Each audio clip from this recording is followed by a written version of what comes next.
আসসালামু আলাইকুম বন্ধুরা, আবারও সুন্দর একটি ভিডিও নিয়ে চলে আসলাম। আমি অনেক দুঃখিত, কারণ কিছুদিন আপনাদেরকে ভিডিও দিতে পারলাম না, তাই মাঝখানে আমরা কাজে চলে এসেছি। আজকের হঠাৎ ভাবলাম যে কিছু একটা খাওয়া যাক, এটা ভেবে রুম থেকে বার হয়ে গেলাম। হ্যাঁ হ্যাঁ বন্ধুরা, আমরা এই বিল্ডিংটাতেই থাকি। তাই আমি আর আমার বন্ধু হাঁটতে হাঁটতে সামনের দিকে যাচ্ছিলাম। রাস্তায় আপনারা দেখতেই পাচ্ছেন আজকে রবিবার, তাই একদম ফাঁকা, কিচ্ছু নেই রাস্তায়, মানে কেউ নেই রাস্তায়। তাই আমি আর আমার বন্ধু হাঁটতে হাঁটতে কিছুক্ষণ পরে এই জায়গাটিতে চলে আসলাম। এই জায়গাটি রাতে খুব সুন্দর লাগে, আপনারা তো দেখতেই পাচ্ছেন।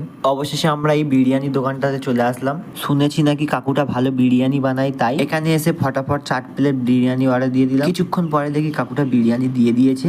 বিরিয়ানি এবং আরো ওর সঙ্গে কিছু বাজার করে নিলাম। তাই বিরিয়ানি এবং আরো কিছু বাজার নিয়ে আমি আমার বন্ধু হাঁটতে হাঁটতে রুমের দিকে যাচ্ছিলাম। যেতে যেতে আমার বন্ধুর কাণ্ড দেখো, ফোন করতে করতে যাচ্ছে। আমার আর কি করার, আমার তো কোনো ফোন করার মানুষই নেই, তাই ভিডিও করতে করতে যাচ্ছিলাম। কিছুক্ষণ হাঁটার পরে আমরা আমাদের বিল্ডিং এর সামনে চলে আসলাম। তাই বেশি দেরি না করে আমরা বিল্ডিং এর ভিতরে ঢুকে পড়লাম। এখানে এসে বিরিয়ানিটা রেখে দিয়ে একটু রেস্ট নিয়ে নিলাম। তাই আমরা এখন বিরিয়ানি খাই। আবারও দেখা হচ্ছে অন্য কোনো ভিডিওতে। টাটা।